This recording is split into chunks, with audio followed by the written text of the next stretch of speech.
Hi friends, ఈ వీడియోలో చూపించినట్టు మీరు కూడా తినాలనుకుంటే ఎగ్జాక్ట్గా నేను చెప్పినట్టు చేసేయండి, ఓకేనా? సో ఈ వెజ్జీస్ అన్నీ మీరు సన్నగా ముందే కోసుకొని పెట్టుకోండి.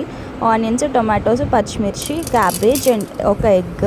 అండ్ తర్వాత ప్యాన్ పెట్టి ఆయిల్ వేసి తాలింపు గింజలు వేసుకొని పచ్చిపప్పు, జీలకర్ర, వాము కూడా కొంచెం వేసుకోండి.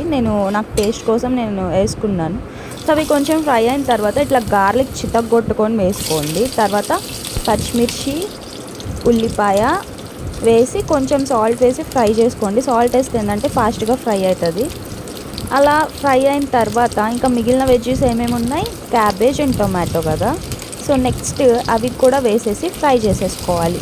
అవి కొంచెం మంచిగా ఆయిల్లో వేగే వరకు ఫ్రై చేసుకోవాలి. మరీ మెత్తగా అయితే ఫ్రైడ్ రైస్లోకి బాగోదు, రైస్లోకి నాకు నచ్చదు. సో మీకు ప్రిఫరెన్స్ని బట్టి మీరు చేసుకోండి. సో ఇట్లా క్యాబేజ్ అండ్ టొమాటోస్ వేసి కూడా ఫ్రై అయిన తర్వాత ఒక ఎగ్ బ్రేక్ చేసి ఇట్లా యోక్ వేసుకొని బాగా కలిపేసుకోండి. అంటే ఆ వెజ్జెస్ అన్నిట్లో బాగా కలిసిపోవాలి. సో ఎగ్ పచ్చివాసన పోయే వరకు బాగా ఫ్రై అయిపోవాలి. తర్వాత రైస్ వేసేసి బాగా కలిపేయండి. మొత్తం రైస్ అంతటికి బాగా పట్టేలాగా కలపాలి. అలా కలిపిన తర్వాత ఇది స్పెషల్ పౌడర్ అనమాట. ఈ పౌడర్ మీకు కావాలంటే చెప్పండి, నేను చెప్తాను ఎట్లా చేసుకోవాలో. సో ఈ స్పెషల్ పౌడర్, మసాలా పౌడర్ వేస్తే టేస్ట్ అదిరిపోద్ది. సో తర్వాత మీకు సాల్ట్ చూసుకొని ఒకసారి మీరు యాడ్ చేసుకోండి.